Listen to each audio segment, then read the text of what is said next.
जय महाकाल। आज व्लॉग का छठा लेक्चर है और आज आखिरी लेक्चर है। ठीक है। बड़ा 6 लेक्चर लगे। वैसे तो मैंने छोटे छोटे दिए हैं, आधे आधे घंटे के बीच के 2-3 लेक्चर, क्योंकि एक एक टॉपिक बस पढ़ा दिए, क्योंकि आपकी जूलॉजी भी तुरंत चालू हुई थी। तो एक बार में आप में लोड ना पड़े, वरना फिर ऐसा रहता है कि आप गिव अप कर सकते हो। तो मेरी वजह से क्यों करो, इसीलिए मैंने क्या किया, व्लॉग के छोटे छोटे लेक्चर दिए, 6 लेक्चर दे दिया, यानी कि ये छठा लेक्चर है। ठीक है। फिर इसके बाद व्लॉग का जो है वो क्वेश्चन प्रैक्टिस सेशन आएगा, मोस्ट प्रोबेबली कल आएगा। ठीक है। क्योंकि मुझे वो भी बनाना रहता है, biotechnology principle and process, Jeet channel में। ठीक है। जीत चैनल में मैं वहाँ पे जूलॉजी पढ़ा रहा हूँ, तो वो भी पढ़ाना है। ठीक है। तो मोस्ट प्रोबेबली कल आएगा, अगर बन गया मुझसे तो मैं आज ही डाल दूंगा। ठीक है। और क्वेश्चन अच्छे रहेंगे उसमें, ऐसा नहीं कि उल्टे सीधे क्वेश्चन कराऊंगा, बहुत अच्छे क्वेश्चन करवाऊंगा। ठीक है। तो चालू करते हैं। आज हम लोग तो करना है लास्ट बचा हुआ टॉपिक, उसके कंट्रोल एंड कोऑर्डिनेशन के बारे में, जो है। तो यहाँ पे लिख लेते हैं कंट्रोल एंड कोऑर्डिनेशन। किसी भी बॉडी में, जैसे ह्यूमन की बॉडी में बात करते हैं, तो क्या कंट्रोल एंड कोऑर्डिनेशन किसके थ्रू आता है? Control and coordination human body में एंडोक्राइन और बता देते हैं न्यूरल सिस्टम दोनों के थ्रू आता है। तो सर क्या ब्लॉग में भी एंडोक्राइन और न्यूरल सिस्टम दोनों के थ्रू आता है? तो मेरा आंसर होगा यस। मेरा आंसर क्या होगा? यस। कि ब्लॉग में भी एंडोक्राइन और न्यूरल सिस्टम दोनों रहता है, एंडोक्राइन और न्यूरल सिस्टम दोनों रहता है। तो कंट्रोल एंड कोऑर्डिनेशन मतलब बॉडी के जो वो है, बॉडी में होने वाले प्रोसेस को अपने कंट्रोल में रखना, अपने यानी अपने कंट्रोल में रखना। और कोऑर्डिनेशन मतलब उनके बीच में कोऑर्डिनेट बताना थी। ये प्रोसेस हो रहा है तो इसके बाद ये प्रोसेस होगा, इसके पहले ये प्रोसेस होगा। तो एक कोऑर्डिनेशन बताना या एक सीरीज बताना या एक उन्हें स्टेप्स में जमा देना, ताकि बॉडी के जो वो हैं प्रोसेस वो अच्छे से हो सके। ठीक है। तो इनका कंट्रोल एंड कोऑर्डिनेशन वाला जो है, कंट्रोल एंड कोऑर्डिनेशन वाला, ये हाईली डेवलप रहता है, मतलब अच्छे से डेवलप रहता है। ऐसा नहीं कि सिर्फ गैंग्लिया मतलब सेल बॉडी एक्यूमुलेट हो गए कॉकरोच में जैसा होता है, वैसा नहीं। ये हाईली डेवलप रहता है, ये हाईली डेवलप रहता है ब्लॉग में। क्या रहता है? हाईली डेवलप रहता है। अब अगर मैं इसमें बात करूँ, तो एक आ जाता है न्यूरल सिस्टम, जिसे हम लोग नर्वस सिस्टम बोल सकते हैं, न्यूरल सिस्टम या नर्वस सिस्टम। ठीक है। ये आगे नर्वस सिस्टम। फिर एक आ जाता है एंडोक्राइन सिस्टम। एक क्या आ जाता है? Endocrine system. एक क्या आ जाता है? Endocrine system. ठीक है। एक आ जाता है एंडोक्राइन सिस्टम, बस। ठीक है। एक आ गया एंडोक्राइन सिस्टम। अब क्या आता है? Neural system. नर्वस सिस्टम में इनके क्या रहता है? इनके नर्वस सिस्टम में ब्रेन और स्पाइनल कॉर्ड रहते हैं। क्या रहता है? ब्रेन और स्पाइनल कॉर्ड जैसे हम लोग में रहता है ना, वैसी ब्रेन रहता है और स्पाइनल कॉर्ड रहता है और नर्व्स रहते हैं। ऑब्वियस सी बात है, नर्व्स तो रहेंगे ही नर्वस सिस्टम में, क्योंकि वरना इंफॉर्मेशन इधर से उधर कैरी कौन करेगा? नर्व बॉडी पार्ट से ब्रेन तक, और स्पाइनल तक कॉर्ड का फिर बॉडी यानी ब्रेन रेस्पॉन्स देगा, तो उसे बॉडी पार्ट तक ट्रेवल करना रहेगा। तो वो भी नर्व्स के थ्रू ही होता है। तो ये स्पाइनल कॉर्ड हो गया, और फिर इसमें कौन आ जाता है? नर्व्स आ जाता है। इसमें और कौन आ जाता है? नर्व्स आ जाता है। कौन आ जाता है? नर्व्स आ जाता है। कौन आ जाता है? नर्व्स आ जाते हैं। ठीक है। ये हो गया नर्वस सिस्टम की बात। अब अगर मैं उसकी बात करूँ, किसकी? एंडोक्राइन सिस्टम की। तो ये कंट्रोल होता है through endocrine gland. Endocrine system govern होता है थ्रू एंडोक्राइन ग्लैंड। अब ये एंडोक्राइन ग्लैंड क्या होते हैं? जिनके पास डक्ट नहीं होते, और वो अपने सिक्रीशंस किस में डालते हैं? ब्लड में, डायरेक्टली ब्लड में डाल देते हैं। वो अपने सिक्रीशन डायरेक्टली ब्लड में डाल देते हैं। वो अपने सिक्रीशंस डायरेक्टली ब्लड में डाल देते हैं। ठीक है। तो इनमें कौन कौन से एंडोक्राइन ग्लैंड प्रेजेंट रहते हैं, मैं शॉर्ट फॉर्म में लिखूंगा, आप पूरा लिख लीजिएगा। इसमें पिट्यूटरी प्रेजेंट रहता है, जैसे अंडों में पिट्यूटरी प्रेजेंट रहता है, ठीक है, तो ये शॉर्ट फॉर्म में पिट्यूटरी लिख दिया हूँ। और क्या प्रेजेंट रहता है इनमें, थाइलॉइड प्रेजेंट रहता है। इनमें क्या प्रेजेंट रहता है, थाइलॉइड प्रेजेंट रहता है। और क्या प्रेजेंट रहता है इनमें, इनमें पहला थाइलॉइड प्रेजेंट रहता है। इनमें क्या प्रेजेंट रहता है, पहला थाइलॉइड प्रेजेंट रहता है, पहला थाइलॉइड, ठीक है, ये हो गया पहला थाइलॉइड। और क्या कौन प्रेजेंट है, और प्रेजेंट है थाइमस। और कौन प्रेजेंट है, थाइमस। और कौन प्रेजेंट है, थाइमस, ठीक है, यहाँ पे एम लिख दिया हूँ, ये शॉर्ट फॉर्म में थाइमस, आप पूरा नाम लिख लीजिएगा, ठीक है। और कौन प्रेजेंट रहता है, इनमें पीनियल बॉडी प्रेजेंट रहती है। पीनियल ग्लैंड यहाँ पे नहीं बोलते, यहाँ पे पीनियल बॉडी बोलते हैं, तो छोटी रहती है बहुत, ठीक है। तो पीनियल क्या बोल सकते हैं, बॉडी प्रेजेंट रहती है, बहुत छोटी रहती है एकदम। तो ऐसा लगता है डीजनरेट हुई हुई है पर रहती है, ठीक है। तो पीनियल बॉडी रहती है, यानी साइज में डीजनरेट हो गई लगता है, पर फिर रहती है, पीनियल बॉडी हो गई। पेंक्रियास के स्लेट हो गए। अब पेंक्रियास के स्लेट क्या है, पेंक्रियास में दो बात थे, ठीक है, एक एंडोक्राइन और एक एक्सोक्राइन। तो ह्यूमन के पेंक्रियास से बोल रहा हूँ, तो उनका जो एंडोक्राइन ग्लैंड, एंडोक्राइन पार्ट था, उसे पैंक्रियाटिक स्लेट बोलते थे या स्लेट ऑफ लैंगरहंस बोलते थे। तो वैसे ही इनमें भी पैंक्रियास में स्लेट वाला पार्ट प्रेजेंट होता है, ठीक है। फिर आता है एडिलीनर ग्लैंड। फिर कौन आता है, एडिलीनर ग्लैंड। और फिर कौन आता है, एडी लिडियम एडिलीनर ग्लैंड। और फिर कौन आता है, गोनेस। गोनेस तो ऑब्वियसली प्रेजेंट रहेंगी, सेक्सुअली रिप्रोड्यूसिंग है, हाँ कि ना, यस सर, यस सर। तो कंट्रोल एंड कोऑर्डिनेशन में किसके थ्रू बताया जाता है, नर्वस सिस्टम और एंडोक्राइन सिस्टम। नर्वस सिस्टम में ऑब्वियस की बात है, क्या लेंगे, ब्रेन रहेगा, स्पाइनल कॉर्ड रहेगा, नर्व्स रहेगा। तो इनमें वो रहता है, ताते थे, नर्व कॉर्ड रहता है, तो वही स्पाइनल कॉर्ड बना लेता है, ठीक है।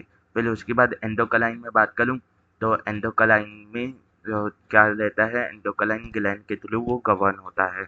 अब एंडोक्राइन ग्लैंड कैसे गवर्न करते हैं, ये क्या सिक्रीट करते हैं, ये हार्मोन सिक्रीट करते हैं। ये क्या सिक्रीट करते हैं, ये हार्मोन्स सिक्रीट करते हैं और उसके थ्रू कंट्रोल एंड कोऑर्डिनेशन करवाते हैं। ये क्या सिक्रीट करते हैं, हार्मोन सिक्रीट करते हैं और उसके थ्रू वो करवाते हैं, कंट्रोल एंड कोऑर्डिनेशन की क्या सिक्रीट करवाते हैं, हॉर्मोन्स। ये क्या सिक्रीट करवाते हैं, हॉर्मोन्स, ठीक है। और उसके थ्रू क्या करवाते हैं, उसके थ्रू करवाते हैं कंट्रोल एंड कोऑर्डिनेशन। अब अगर मैं इसमें थोड़ी सी बात करूँ, तो मान लेते हैं ये ब्रेन है। अभी मानने के लिए मान लेते हैं ये ब्रेन है, ठीक है। अब ब्रेन से क्या होता है कि ब्रेन जो है वो किसमें कवर रहता है, जैसा हमारा कवर रहता है ना, ताते थे उसमें, बोनी बॉक्स में, तो इनका भी बोनी बॉक्स में कवरिंग रहती है। पर इनके बोनी बॉक्स, ये जो क्रेनियल बॉक्स है, इसमें पीछे एक छेदा रहता है, एक छेदा रहता है, और इस छेदे तो क्या बोलते हैं, फॉलनम मैग्नम। इस छेदे तो क्या बोलते हैं, फॉलनम मैग्नम, फॉलनम मैग्नम, ठीक है, फॉलनम मैग्नम। अब ब्रेन है तो वो उससे तो जुड़ेगा स्पाइनल कॉर्ड से, वरना स्पाइनल कॉर्ड खुद से गवर्न तो नहीं कर सकता, उसे at the and processing unit तो ब्रेन ही है, ठीक है। तो वो उसे ब्रेन से जुड़ना है, और ब्रेन से स्पाइनल कॉर्ड तो जोड़ने वाला कौन रहता है, मेड्यूला ऑब्लेंगेटा। कौन रहता है, मेड्यूला ऑब्लेंगेटा। तो मेड्यूला ऑब्लेंगेटा इस छेद से बाहर आता है, मेड्यूला ऑब्लेंगेटा इस छेद से बाहर आता है, ठीक है, ये छेद से बाहर आया। अब ये जाके जुड़ता है किससे, ये जाके जुड़ता है स्पाइनल कॉर्ड से। तो यहाँ से ये स्पाइनल कॉर्ड के साथ कंटिन्यू हो जाता है, कंटिन्यू हो जाता है स्पाइनल कॉर्ड, ठीक है। तो अगर फॉलेनम मैग्नम नहीं होगा, तो ये मेड्यूला ऑब्लिंगेटा आते स्पाइनल कॉर्ड से नहीं जुड़ पाएगा, तो ये नर्वस सिस्टम वाला कंट्रोल एंड कोऑर्डिनेशन सही से नहीं हो पाएगा। अब स्पाइनल कॉर्ड के चारों तरफ कौन रहता है, वर्टिब्रल कॉलम। कौन रहता है, वर्टिब्रल कॉलम इसे घेर के रखे रहता है। और इनकी स्पाइनल कॉर्ड स्पाइनल कॉर्ड किससे आई है, नर्व कॉर्ड से।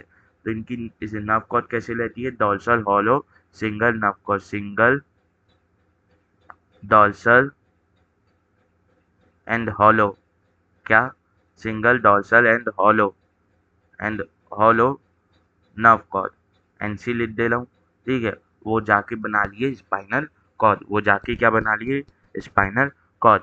तो ये है वर्टिब्रल कॉलम, वीसी लिख दे रहा हूँ, वर्टिब्रल कॉलम, ठीक है। ये है स्पाइनल कॉर्ड एससी लिख दे रहा हूँ, स्पाइनल कॉर्ड। ये है क्लेनियम या क्लेनियल बॉक्स बोल सकते हो या क्लेनम बोल सकते हो, हाँ कि ना? यस सर, ये क्लेनम बोल सकते हो, ये बोनी बॉक्स रहता है। और ये क्या है? ये है इसका ब्लेन। ये क्या है? इसका ब्लेन है। ये क्या है? इसका ब्लेन है। ठीक है। अब ये दोनों किसके थ्रू जुड़ते हैं? ब्लेन के पास जिसे बोलते हैं लोग मेड्यूला ऑब्लेंगेटा। मेड्यूला ऑब्लेंगेटा के थ्रू ये दोनों जुड़ते हैं। मेड्यूला ऑब्लेंगेटा, ब्रेन का जो भाग है मेड्यूला ऑब्लेंगेटा, ब्रेन का जो पार्ट है मेड्यूला ऑब्लेंगेटा, वो ब्रेन को किससे जोड़ता है? वो ब्रेन को जोड़ता है स्पाइनल कॉर्ड से। वो जोड़ता है ब्रेन को स्पाइनल कॉर्ड से, वो जोड़ता है। ठीक है, अब आगे बढ़ते हैं और बात करते हैं किसके बारे में? नर्वस सिस्टम के बारे में। नर्वस सिस्टम के बारे में, इनमें भी नर्वस सिस्टम दो पार्ट में डिवाइडेड रहते हैं। जैसे हमें डिवाइडेड रहता है नर्व से, और ब्रेन है तो, और बताते थे स्पाइनल कॉर्ड है तो ऑब्वियसली डिवाइडेड रहेगा।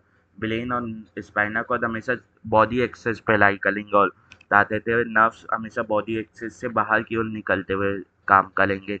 ठीक है, जैसे मान लेते हैं ये फ्लॉग है, नीचे से देख रहे हैं ना, ब्लॉक के नीचे से, तो ये हुआ उसके पैर, और ये हुआ उसका, ये नहीं, ये हुए उसके हाथ, ये हुए इसके पैर, यहाँ पे पेलियल जो है। ठीक है, तो ये बॉडी एक्सिस है, तो इसमें ब्लेन लाइक कर रहेगा और स्पाइनल कॉर्ड आएगा इसमें, और इससे बाहर की ओर ऐसे, तो बॉडी पार्ट्स को कवर करना है ना नर्व्स को, तो ऐसे बाहर की ओर निकलेंगे तो वो पेरिफेरल हो जाएंगे, और जो बीच में बॉडी एक्सिस में लाई करेंगे वो सेंट्रल हो जाएंगे, हाँ कि ना? Yes sir.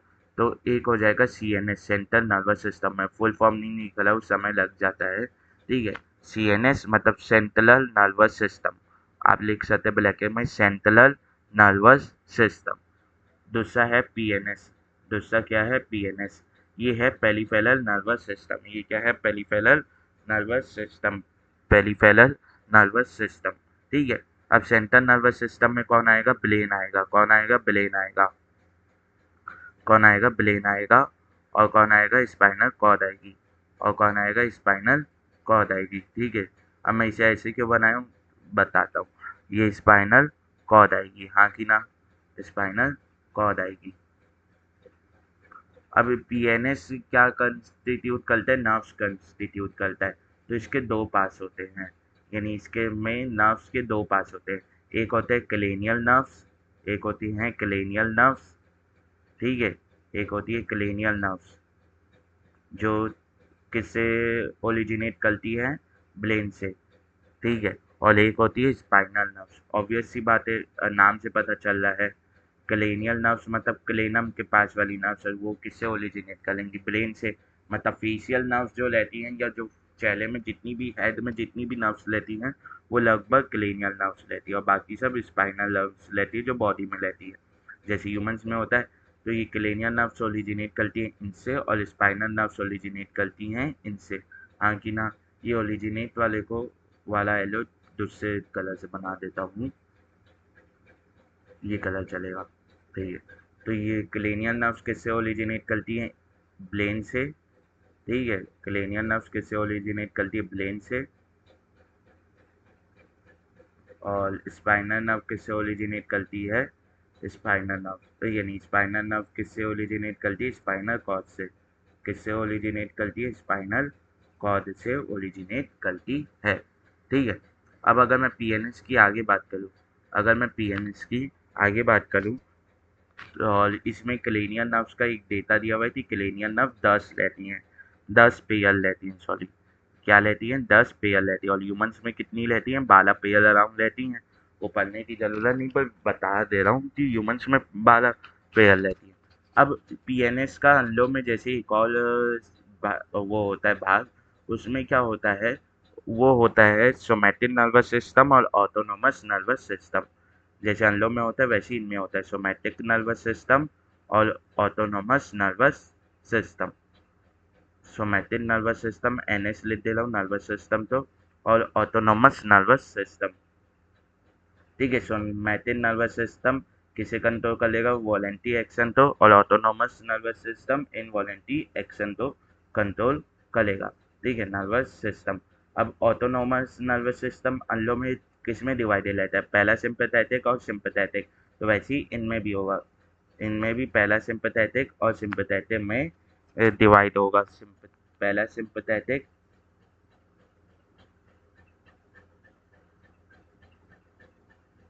नर्वस सिस्टम और बता देते हैं सिंपैथेटिक नर्वस सिस्टम, दोनों में डिवाइडेड रहेगा। सिंपैथेटिक नर्वस सिस्टम, वो सिंपैथेटिक लिखा है मैंने, वो जल्दी जल्दी में उधर वैसे लिखा दे, सिंपैथेटिक नर्वस सिस्टम और पहला सिंपैथेटिक नर्वस सिस्टम। ठीक है, तो इतनी सी बात हुई। नर्वस सिस्टम में वापस से दो पार्ट्स होते हैं, सेंट्रल नर्वस सिस्टम और peripheral nervous system. Central nervous system किससे कंप्लाइज लेता है, स्पाइनल कॉर्ड और ब्रेन से। पेरिफेरल नर्वस सिस्टम किससे कंप्लाइज लेता है, नर्व से। तो नर्व्स के दो टाइप हो जाते हैं, स्पाइनल नर्व्स और क्लेनियल नर्व्स। क्लेनियल नर्व किससे ओरिजिनेट होती है, ब्रेन से। स्पाइनल नर्व ओरिजिनेट होती है स्पाइनल कॉर्ड से। अब जो पेरिफेरल नर्वस सिस्टम है वो दो पार्ट में होता है, सोमैटिक नर्वस सिस्टम और ऑटोनोमस नर्वस सिस्टम। यहाँ पे भी somatic nervous system voluntary action तो कंट्रोल करेंगे ना, ऑटोनोमस नर्वस सिस्टम बता देते हैं इनवॉलेंटरी एक्शन तो कंट्रोल करेंगे। दूसरी बात, ऑटोनोमस नर्वस सिस्टम दो पार्ट होते हैं इसमें, पहला सिंपैथेटिक और सिंपैथेटिक। ठीक है, अब अगर मैं इसके ब्रेन की बात करूँ तो इसमें भी ब्रेन के तीन पार्ट होते हैं, फोर ब्रेन, मिड ब्रेन और hind brain. Fore brain, mid brain और हाइंड ब्रेन, पर इनका जो ब्रेन है वो उसमें जो पार्ट्स है हर एक में, फोर ब्रेन में, मिड ब्रेन में, हाइंड ब्रेन में, वो हमसे कम है। ठीक है, हम में बहुत ज़्यादा कॉम्प्लेक्स है, इनमें उतना कॉम्प्लेक्स नहीं है। ठीक है, fore brain, fore brain, mid brain, fore brain, mid brain,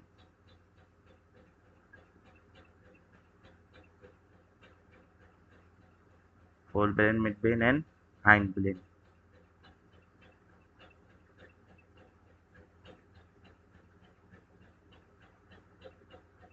hind brain, ठीक है, हाइंड ब्रेन, ठीक है। अब क्या होता है, फोल ब्लेड में क्या क्या आता है, फोल ब्लेड में आता है और इनके ऑल्फैक्टरी लोब्स, क्या आता है, ऑल्फैक्टरी लोब्स, क्या आता है, ऑल्फैक्टरी लोब्स आता है। ऑल्फैक्टरी लोब्स आता है मतलब सूंघने वाले जो लोब है, सूंघ, जो स्मेल है उसे जो वो करता है कौन, जो दिखता है सेंट्रल, वो इसमें आता है, ऑल्फैक्टरी लोब्स इनमें आता है। और कौन आता है इनमें, दो और फोर बिलियन, जैसे हम लोग में दो सेरिब्रल हेमिस्फीयर में रहता है ना, वैसे ही इनमें भी दो सेरिब्रल हेमिस्फीयर में बता हुआ रहता है, दो सेरिब्रल हेमिस्फीयर में बता हुआ रहता है, दो सेरिब्रल हेमिस्फीयर में बता हुआ रहता है। ठीक है, दो सेरिब्रल हेमिस्फीयर में बता हुआ रहता है इनका भी फोर बिलियन। दूसरी बात, इनमें अनपेयर्ड मतलब सिंगल डायनसेफलॉन लेता है, या बोल सकते हो वन डायनसेफलॉन लेता है। ठीक है, वन डायनसेफलॉन लेता है, डायनसेफलॉन लेता है, सिंगल डायनसेफलॉन लेता है। ठीक है सर, इसमें सिंगल डायनसेफलॉन है, तो इसे एनसीईआरटी क्या लेती है, अनपेयर्ड, अनपेयर्ड डायनसेफलॉन लेता है, अनपेयर्ड डायनसेफलॉन लेता है, एनसीईआरटी लिखती है, क्या लिखती है, अनपेयर्ड डायनसेफलॉन। ठीक है, दूसरी बात, मिड ब्लेन के बारे में क्या लिखती है, इतने ही पार्ट होते हैं इसके फोर ब्लेन में। मिड ब्लेन में क्या लेता है, ओनली ऑप्टिक लोब लेता है, मतलब सिर्फ देखने वाला, जो सिर्फ विजन को वो कर रहा है, वो वाला लोब लेता है, जो विजन से डील कर रहा है, बस वो वाला सेंटर लेता है, ओनली ऑप्टिक लोब प्रेजेंट होता है। यस सर, ठीक है, ओनली ऑप्टिक लोब प्रेजेंट होता है। पर जो हाइंड ब्लेन है इसमें कौन लेता है, सेरिबेलम लेता है, क्या लेता है, सेरिबेलम लेता है, और मेडुला ऑब्लंगेटा लेता है। क्या लेता है, सेरिबेलम लेता है और मेडुला ऑब्लंगेटा लेता है। मैं मेडुला ऑब्लंगेटा यहाँ पहले लिख चुका हूँ, तो मैं इसे क्या लिखूंगा, एमओ, एमओ लिख दूंगा। ठीक है, तो क्या लेता है, हाइंड ब्लेन में, हाइंड ब्लेन में सेरिबेलम लेता है और मेडुला ऑब्लंगेटा लेता है। जैसे हमें पॉन्स एरिया प्रेजेंट लेता है, इनमें प्रेजेंट नहीं होता। तो इनमें ब्लेन के तीन पार्ट है, fore brain, hind brain, mid, यानी fore brain, mid brain, hind brain. Fore brain में कौन कौन आ रहा है, ऑल्फैक्टरी लोब आता है, फोर ब्लेन, इनमें भी दो सेरिबेलर हेमिस्फीयर में बता लेता है और एक डायनसेफलॉन प्रेजेंट होता है। मिड ब्लेन जो रहता है उसमें से ऑप्टिक लोब होता है, और हाइंड ब्लेन में क्या होना आता है, सेरिबेलम आता है और मेडुला ऑब्लंगेटा आता है। ठीक है, तो बस इतना सा ही था इनका नर्वस सिस्टम। अब एनसीईआरटी इनके सेंसरली ऑर्गन्स की बात करती है। एनसीईआरटी इनके सेंसरली ऑर्गन्स की बात करती है कि इन्हें सेंस कैसे होती है, तो इनके सेंसरली ऑर्गन्स की बात करती है एनसीईआरटी। सेंसरली ऑर्गन्स की बात करती है एनसीईआरटी। ठीक है, तो अगर मैं इनके सेंसरली ऑर्गन्स की बात करूँ तो सेंस पांच प्रकार के होंगे। पहला होगा टच, इन्हें टच फील होता है। हाँ सर, टच तो फील होता है, हाँ कि ना, होता है। ठीक है, तो और क्या लेता है, फिर आता है टेस्ट, फिर आता है टेस्ट, फिर कौन आता है, फिर आता है स्मेल, फिर आता है स्मेल, फिर और क्या आता है सर, फिर आता है विजन, या बोल सकते हो बता देते हैं, जिससे देखते हो तो वो विजन ही हो जाएगा कि दिखता है कि नहीं, अंधे तो नहीं है। तो इनमें दिखता है, इन्हें दिखता है, इन्हें विजन है, इनमें विजन है। फिर क्या कहते हैं, और क्या है इनमें, हियरिंग, सुनने की क्षमता, हाँ कि ना, हियरिंग। ठीक है, तो अरे, तो सेंस पांच प्रकार के होते हैं। अब टच जो है वो इन टच वाला सेंसरली ऑर्गन इनमें क्या बोला जाता है, सेंसरली पेपिले। क्या बोला जाता है, सेंसरली पेपिले, SENSORY, सेंसरली पेपिले। क्या बोलते हैं, सेंसरली पेपिले। सिर्फ इनका नाम बता बता के छोड़ दिए, ज़्यादा कुछ नहीं बताइए एनसीईआरटी। सेंसरली पेपिले। टेस्ट के लिए क्या लेता है, टेस्ट के लिए इनमें लेता है टेस्ट बस। इनमें क्या लेता है, टेस्ट बस। इनमें क्या लेता है, टेस्ट बस लेता है। क्या लेता है, टेस्ट बस लेता है। ठीक है, इनमें क्या लेता है, टेस्ट बस लेता है। और जो स्मेल है, इनके लिए क्या लेता है, नीजल एपिथीलियम। इनके लिए इनकी नाक की जो एपिथीलियम है उसके थ्रू उसमें रिसेप्टर्स प्रेजेंट रहते हैं। तो ये क्या है, नीजल एपिथीलियम। नेजल की नेजल एपिथीलियम मतलब जो नीजल पैसेज जो है इनमें, उसकी epithelium.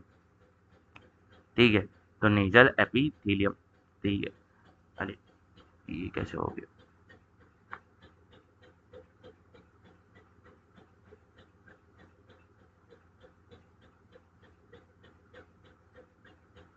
Nasal epithelium, nasal epithelium.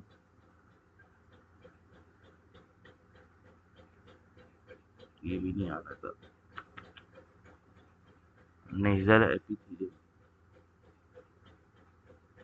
ठीक है, हो गया, अब सही है। ठीक है, नेजल एपिथीलियम। विजन के लिए इनमें क्या लेता है, सिंपल आइस लेती है, और बताते थे सिंपल आइस लेती है, जो क्या लेती है, बल्ज्ड लेती है। सिंपल आइस लेती है और जो क्या लेती है, बल्ज्ड लेती है। सिंपल आइस लेती है, जो क्या लेती है, बल्ज्ड लेती है। कॉम्प्लेक्स नहीं होती, ये क्या लेती है, बल्ज्ड लेती है, मतलब बल्ज्ड लेती है। और ऑब्वियस सी बात है, ये किधर सिचुएटेड रहेगी, स्कल में। ठीक है, स्कल में ही सिचुएटेड रहती है। दूसरी बात, हियलिन के लिए क्या लेता है, इनमें टिम्पैनम लेता है विथ इंटरनल ईयर। क्या लेता है, टिम्पैनम लेता है विथ इंटरनल ईयर, मतलब टिम्पैनम रहता है विथ इंटरनल ईयर, मतलब इनमें एक्सटर्नल ईयर एब्सेंट होता है। इनमें एक्सटर्नल ईयर एब्सेंट होता है, इनमें एक्सटर्नल ईयर एब्सेंट होता है। तो ये हो गया इंटरनल, इंटरनल ईयर। ठीक है, तब ये इंटरनल ईयर किस चीज़ में मदद कर रहा है, सुनने में मदद कर रहा है, और बैलेंसिंग, मतलब बॉडी को बैलेंसिंग में मदद कर रहा है। और टिम्पेनम क्या बाहर की ओर विजिबल रहता है, हाँ बाहर विजिबल रहता है। दूसरी बात, अगर मैं बोलूँ कि ये तीनों क्या लेते हैं, ये सिंपल सेल्यूलर एग्रीगेट लेते हैं, मतलब नर्व सेल के अराउंड क्या हो गया है, बता देते हैं, एग्रीगेशन हो गया। तो ये क्या लेते हैं, तीनों सिंपल सेल्यूलर, सिंपलली ये क्या लेते हैं, सेल्यूलर एग्रीगेट लेते हैं अराउंड नर्व्स। ठीक है, तो नर्व्स आई है और उसके अराउंड जो सेल्स है वो एग्रीगेट हो गए, जम गए हैं, तो वो बन गए हैं। अगर टच के लिए है तो वो सेंसरली पेपिले बन गए हैं, अगर टेस्ट के लिए है तो वो टेस्ट बस बन गए हैं, वरना वो क्या बन गए हैं, नीजल एपिथीलियम। अगर स्मेल के लिए, पर जो आइस और टिम्पेनम है विथ इंटरनल, ये क्या है, वेल डेवलप लेते हैं। ये सिर्फ ऐसे नहीं लेते कि नर्व्स के अराउंड सेल्यूलर एग्रीगेट हो गए, ऐसा नहीं लेता, ये वेल डेवलप लेते हैं। ठीक है, तो सेंसुलरी ऑर्गन्स में हम लोग ने सेंस के बारे में पढ़ा थी, कौन सेंस करने में इन्हें मदद कर रहा है। तो 5 प्रकार के सेंस होते हैं, टच, टेस्ट, स्मेल, विजन और हियरिंग। तो टच में कौन मदद करता है, सेंसुलरी पेपिले। टेस्ट में कौन मदद करता है, टेस्ट बड। और स्मेल में कौन मदद करता है, नेजल एपिथेलियम। विजन में कौन मदद करता है, आइस, और वो क्या रहती है, बल्ज रहती है।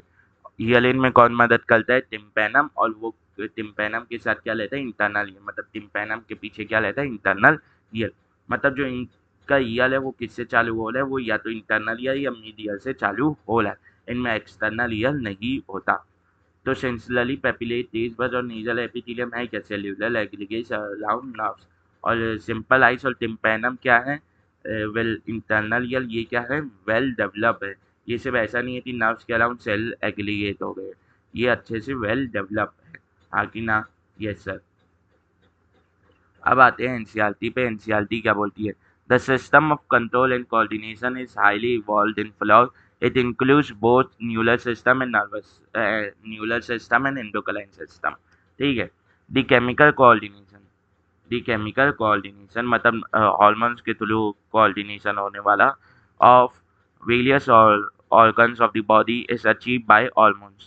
ठीक है, which is secreted by endocrine gland, which is secreted by endocrine gland. The prominent endocrine glands found in the frog are pituitary, thyroid, parathyroid, thymus, pineal body, pancreatic islet, adrenal and gonads. ठीक है। The nervous system is organized into central nervous system, brain and spinal cord, and peripheral nervous system, cranial and spinal nerves. An autonomic nervous system,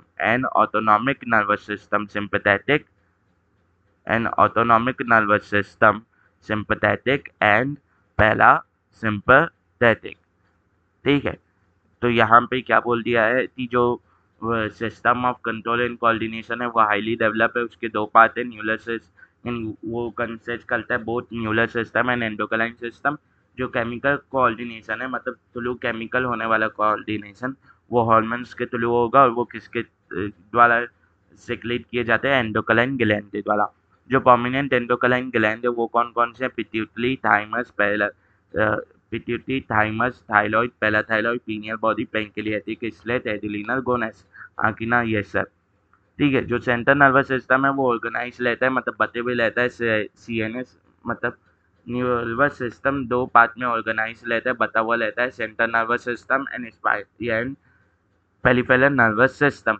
central nervous system comprise करता है brain and spinal cord, and peripheral nervous system comprise करता है cranial nerves and spinal nerve. साथ ही साथ जो वो रहता है ऑटोनॉमस नर्वस सिस्टम, वो डिवाइडेड रहता है पेरिफेरल एंड यानी वो डिवाइडेड रहता है sympathetic and parasympathetic nervous system में। ठीक है।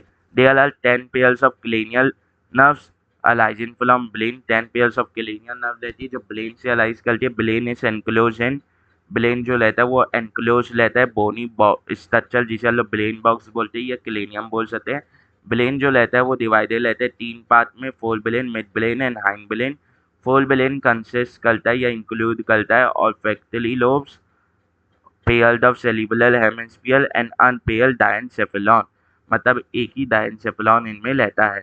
दूसरी बात, जो मिड ब्रेन है वो कैरेक्टराइज रहता है by a pair of optic lobes. ठीक है। और हाइंड ब्रेन कंसिस्ट करता है सेरिबेलम एंड मेड्यूला ऑब्लिंगेटा। ठीक है। अब आता है मेड्यूला ऑब्लिंगेटा क्या करता है, पास आउट होता है through foramen magnum and continues into spinal cord. तो मेड्यूला ऑब्लिंगेटा किस होल से पास होता है, और स्पाइनल कॉर्ड और ब्रेन को जोड़ने से foramen magnum which is enclose in the vertebral column में। स्पाइनल कॉर्ड किस में इनक्लोज है, वर्टिबुलर कॉलम में। फिर आता है flog has different types of sense organ. इनमें सेंस ऑर्गन अलग अलग टाइप के हैं, जैसे टच के लिए है सेंसुलरी पेपिले, टेस्ट के लिए है टेस्ट बस, स्मेल के लिए से नेजल एपिथेलियम, विजन के लिए आइस, और हियरिंग के टिम्पैनम विथ इंटरनल ईयर। ठीक है। Out of this eyes and internal ear are well organise structure and less are cellular aggregation, ठीक है, around nerves and then आई जो है वो फ्लॉग की क्या है, पेयर है और स्पेलिकल स्ट्रक्चर है जो सिचुएटेड है ऑर्बिट ऑफ द लोब में, जो सिचुएटेड है ऑर्बिट ऑफ द लोब में, ठीक है, या ऑर्बिट ऑफ द स्कल में, लोब बोल रहा था, स्कल के ऑर्बिट छेदों में प्रेजेंट है, ठीक है, और स्पेलिकल स्ट्रक्चर है। तो यहाँ से पता चल जाए इनकी जो आइस है वो क्या है, स्पेलिकल है, वो क्या है, स्पेलिकल है, ठीक है। This are simple eyes possessing only one unit, ये कॉम्प्लेक्स आई नहीं है, मतलब जिसमें बहुत सारे यूनिट है, सिर्फ एक सिंपल आई है, ठीक है। तो इनके आई में इमेज बनेगी, एक आई में एक ही बार बनेगी, ठीक है। दूसरी बात, इंटरनल ईयर जो है वो एब्सेंट होता है फ्लॉग, यानी एक्सटर्नल ईयर जो रहता है वो फ्लॉग में एब्सेंट रहता है, और ओनली टिम्पेनम क्या देते हैं, एक्सटर्नली सीन होता है, ठीक है। Ear is an organ of hearing as well as balancing equilibrium, मतलब कि बॉडी की बैलेंस में मदद करता है, इक्विलिब्रियम उसे मेंटेन करने में मदद करता है। फिर ये वाला जो पहला ग्राफ है वो इसी से पढ़ना चाहिए, तो थी इसमें बताते थे वो बता दिए थोड़ा सा बेनिफिट्स फ्लॉग के बारे में, कि फ्लॉग जो है वो बेनिफिशियल है मैनकाइंड के लिए, बिकॉज वो खा जाते हैं इंसेक्ट का, प्रोटेक्ट करते हैं, हमारी खेत खलियान में क्रॉप जो उगाए हैं उसे क्या करते हैं, प्रोटेक्ट करते हैं। तो ये और फ्लॉग क्या करते हैं, मेंटेन करते हैं इकोलॉजिकल बैलेंस। कैसे मेंटेन करते हैं, ये सर्व करते हैं एक इम्पॉर्टेंट लिंक फूड चेन और फूड वेब में, ठीक है, फूड चेन और फूड वेब में एक इम्पॉर्टेंट लिंक सर्व करते हैं। तो ये जनरली प्राइमरी कार्निवोर होते हैं। तो प्राइमरी कार्निवोर किसके ऊपर फीड करता है, हर्बीवोर्स के ऊपर फीड करता है, और किसके द्वारा खा लिया जाता है, सेकेंडरी कार्निवोर या ओमनिवोर के द्वारा खा लिया जाता है, ठीक है। In some countries, the muscular leg of क्या कहते हैं frog are use as food. Muscular leg of frog मतलब जो हाइंड लेग है, जो हाइंड लिम्ब है वो यूज होता है एज फूड, क्योंकि मसल से मतलब प्रोटीन होगा तो लोग कुछ भी बोल जाते हैं चाइनीज, ठीक है। तो इतनी सी बात है, फ्लॉग खत्म होता है, अब इसका प्रैक्टिस सेशन आएगा, ठीक है। तो मिलते हैं हम बाद में।